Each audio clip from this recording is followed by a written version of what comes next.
Pinagpalang gabi po sa bawat isa at welcome po dito sa Principles and Methods of Teaching. At sige po, tayo manalangin. Amen. Aming Diyos na makapangyarihan sa lahat, salamat po. Pagkakataon na muli na naman kaming matuto sa pamagitan ng inyong mga lingkod na ginagamit mo upang hasain, O Diyos, ang amin pong calling, Lord, dito po sa teaching ministry. At dalangin ko po, O Diyos, na patuloy na maranasan po namin ang inyong pakikialam, pagkilos, at higit sa lahat yung basbas po ninyo sa aming ginagawa. Salamat, Panginoon, lagayan niyo po kami sa aming puso ng inyo pong puso para sa mga tao, lalo po higit sa mga nandun po sa landas, O Diyos, na lumalakad na hindi pa sa iyong kalooban. Kaya dalangin ko po na pagpalain niyo po si Sir Wilmer na magbabahagi po ng kanya pong lecture sa gabing ito. Patuloy na samahan niyo po siya. Mahayag pong inyong kadakilaan sa pangalan ni Jesus. Amen. So, Sir Wilmer, binibigay ko na sa iyo lahat ng pagkakataon. God bless you. Amen po. Salamat po, Pastor Josh. And good evening po sa ating lahat po. And ang report ko po ngayon is The Experiential Learning Cycle by David Kolb. From the word natin, na title natin is experiential or experience learning. Yung learning natin is nakukuha natin through our experience. Kaya sa pagdami ng ating experience, doon nagkakaroon din tayo ng maraming karunungan, ng maraming kaalaman. Sabi nga po dito, the impetus of development of new concepts is provided by new experience.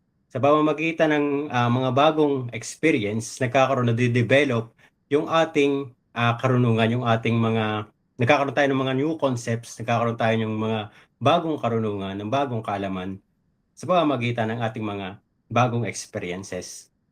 Sabi nga po dito sa quote, learning is the process whereby knowledge is created through the transformation of experience. Ano po? Yung learning natin is na nabubuo, na nagkakaroon ng learnings kapag meron tayong mga magaganda at maayos na mga experience. Ano po? Sabi po dito sa experiential learning cycle, Kolb's experiential learning cycle or style theory is typically represented by a four-stage learning cycle, which learner touches all the bases. First is the active experimentation, concrete experience. Pangatlo is reflective observation. And pang-apat is abstract concept visualization. Sa ating pong four stage of learning cycle ni David Kolbs, doon po nabubuo yung learnings natin sa experience. Kasi kung hindi natin daanan tong four stages na to, hindi din magiging ganun ka-effective yung learning natin. Kinakailangan bago tayo magkaroon ng effective learning sa experience, padaanan natin yung concrete experience, reflective observation, abstract conceptualization, and active experimentation. This is a cycle, paikot-ikot lang po yan. Maaaring ikaw ay mag-start sa reflective observation or abstract conceptualization or kahit saan sa apat na to. Pero hindi magiging effective learning kapag yung apat na to ng cycle is kulang or may isa kang hindi nadaanan. Ano po? Naintindihan po mga classmates? Or nakukuha niyo po kahit wala pong PowerPoint yung cycle?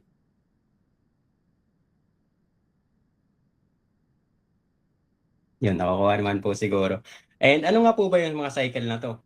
Una is paliwanag po natin yung concrete experience. Sabi po dito, the learner encounter concrete experience. This might be a new experience or situation or our interpretation of existing experience in the light of new concept. Kinakailangan meron tayong concrete experience.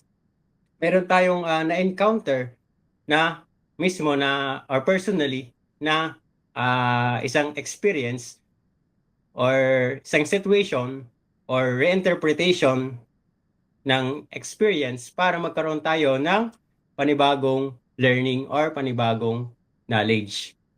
Pangalawa is reflective observation.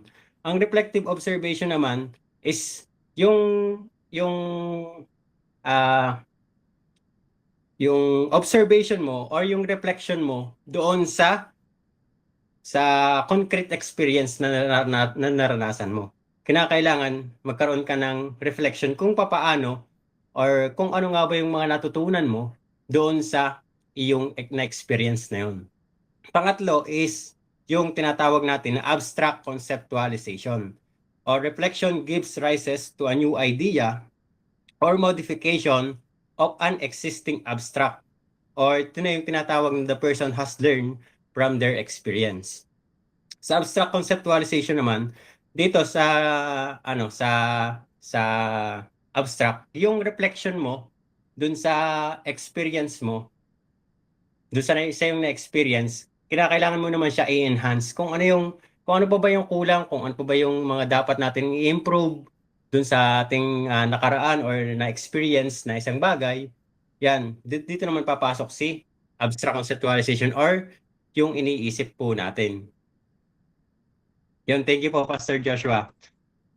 Then, pang-apat is the active experimentation. Sa active experimentation naman, ito na yun. Itetest mo na. Kinakailangan ng itest yung experiment or yung naisip mo na idea from abstract conceptualization, kinakailangan mo nang itest siya para malaman mo kung meron pa bang dapat na i-develop or meron pa bang dapat na bawasan para mas maging maayos yung ah na na na na na tawag dito nabuo mong idea or nabuo mong experiment.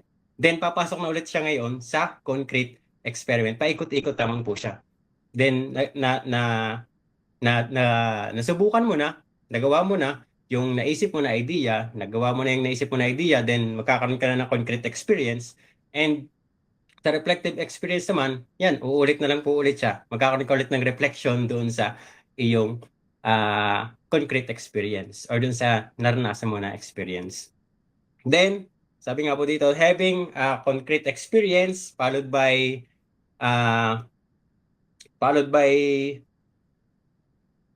observation and reflecting on the experience which lead to the formation of abstract concept and generalization which then used to test in future situation resulting in the new experience. Kapag po pinagsama-sama natin to from concrete experience, reflective observation, and abstract conceptualization, magkakaroon po tayo dito ng isang panibagong experience. And yung experience na po yun is, siya po yung magiging effective learning po natin, magre-result po ng effective learning. Yun lang po ang kay David Kolb's na experiential learning cycle na tinutukoy po.